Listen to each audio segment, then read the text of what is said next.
if you could, Anthony, comment just on the two resurrections briefly, about the first resurrection happening for the righteous before the 1,000 years. Right. And then the second at what is called the resurrection of judgment, or the great white throne, which from what I understand, it says people at that time are judged according to what they've done. They're not judged by faith at that time, but it says the books are opened and they're judged by what they're done and is their name in the book of life or not. It's not a time for people to prove themselves because they're standing before him already at that point. Yes, apparently. The two resurrections are in John 5, where I'll read from verse 25 of John 5. Amen, I tell you, truly I tell you, with maximum underlining and emphasis, I tell you, an hour is coming, and now is, when the dead will hear the voice of the Son of God, and those who hear will live. When he says now is, you'd better listen to the words of Jesus now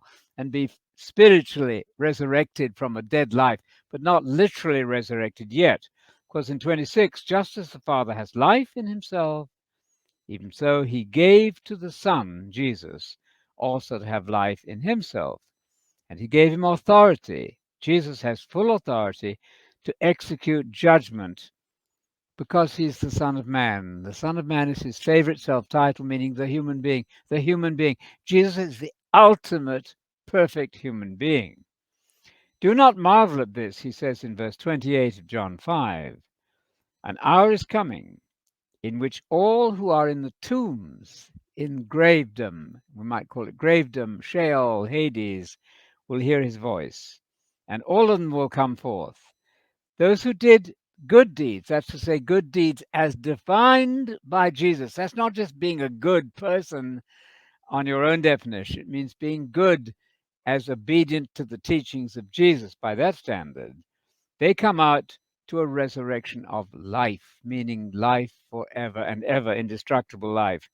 And those who committed evil deeds in varying forms, they come to a resurrection not of condemnation, as the King James wrongly says there, but a resurrection to be judged. They can only be judged on the basis of what they reasonably could have known. And I'm not going to make any decisions. I don't know how that will work out exactly, but you should be very glad to know that you cannot be judged for what you reasonably could not have known. God is a very fair judge, so he will assess you on what you've done in the light of what you could reasonably have known.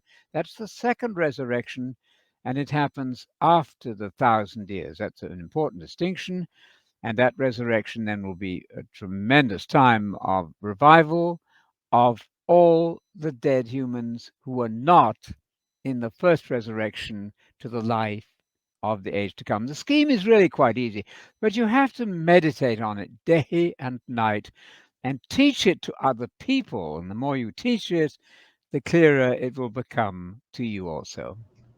Thank you, Anthony. So to just sum that up, we have the first resurrection, which is the resurrection of righteous, meaning those who have had faith, whether they're in the Old Testament, like Abraham, or in the New Testament, like Paul, or like you and me, or all believers are in that first resurrection. The second resurrection is everybody else, and that happens after the 1,000 years. There's no progressive resurrection. No resurrection during the 1,000 years. No resurrections at all. No. Right. And so at that second resurrection, or the resurrection of judgment, then like you've shared before, the little old lady in Fiji who's never heard of Jesus, she's judged again according to what she has done. With like what she knew. And so that's right. Some people will be given life in the age to come that's following at that point, the continued age, or they will be thrown into the lake of fire to be destroyed from that, depending if their name is in the book of life. That's exactly right. And I would repeat, too, that we're all of us judged on what we do.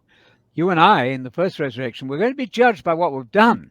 We've either obeyed Jesus or we haven't. So there's no mystery. The theology has made of all of this into an inscrutable puzzle that nobody can understand. You don't need 15 degrees in theology to do this material.